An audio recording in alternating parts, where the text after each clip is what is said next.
Deuteronômio 19. As cidades para fugitivos.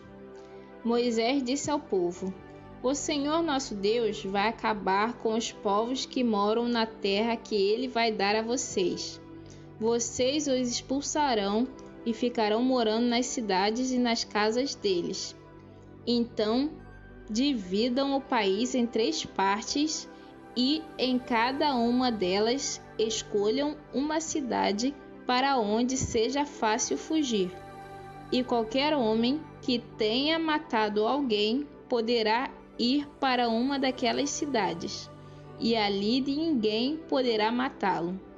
Se um homem, sem querer ou por engano, matar alguém que não era seu inimigo, poderá fugir para uma dessas cidades, onde ninguém poderá matá-lo. Por exemplo, 2 companheiros entram no mato para cortar lenha. Um deles, ao cortar uma árvore, dá um golpe tão forte com o machado que o ferro salta do cabo e bate no companheiro, e ele morre. Então aquele homem irá para uma dessas cidades e ali ninguém poderá matá-lo. Ora, se houvesse somente uma cidade para fugitivos, ela poderia estar tão longe que o parente encarregado de vingar aquela morte teria tempo de pegar aquele que matou o companheiro. E o parente estaria tão furioso que mataria o homem, embora este não merecesse a morte, pois foi sem querer que matou o companheiro. Portanto, eu ordeno que escolham 3 cidades para fugitivos. Se o Senhor nosso Deus lhes der mais terras, conforme jurou aos nossos antepassados, e der a vocês toda a terra que prometeu a eles, então escolham mais 3 cidades para fugitivos.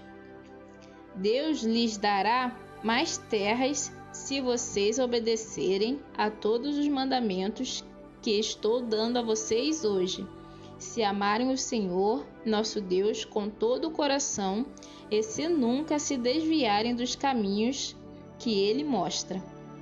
Se escolherem mais essas cidades para fugitivos, então não morrerá nenhum homem inocente na terra que o Senhor Deus lhes está dando, e vocês não serão culpados da morte de homens inocentes.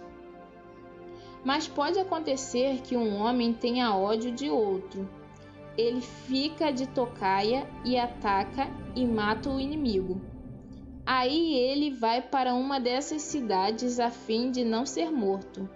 Nesse caso, os líderes da cidade em que ele mora mandarão buscá-lo e o entregarão ao parente encarregado de vingar aquela morte, e o criminoso será morto.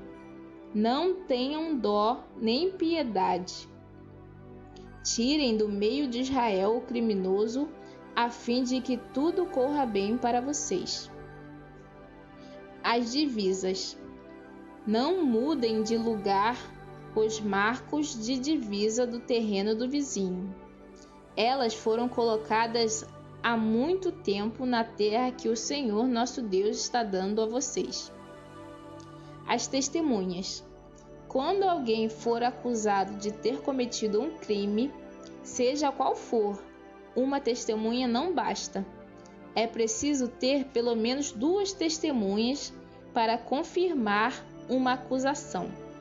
Se uma testemunha falsa acusar alguém de ter cometido um crime, o acusador e o acusado irão ao lugar de adoração e ali apresentarão o caso aos sacerdotes e aos juízes que estiverem julgando naquele tempo. Estes examinarão o caso com todo o cuidado e, se for provado que o homem deu testemunho falso contra o seu patrício israelita, será condenado e o castigo deles será o mesmo que ele queria para o outro. Assim vocês tirarão o mal do meio do povo. Todo o povo de Israel saberá do que aconteceu. Todos ficarão com medo e ninguém se atreverá a praticar uma ação tão má no meio do povo. Não tenham dó nem piedade. O castigo será vida por vida, olho por olho, dente por dente, mão por mão, pé por pé.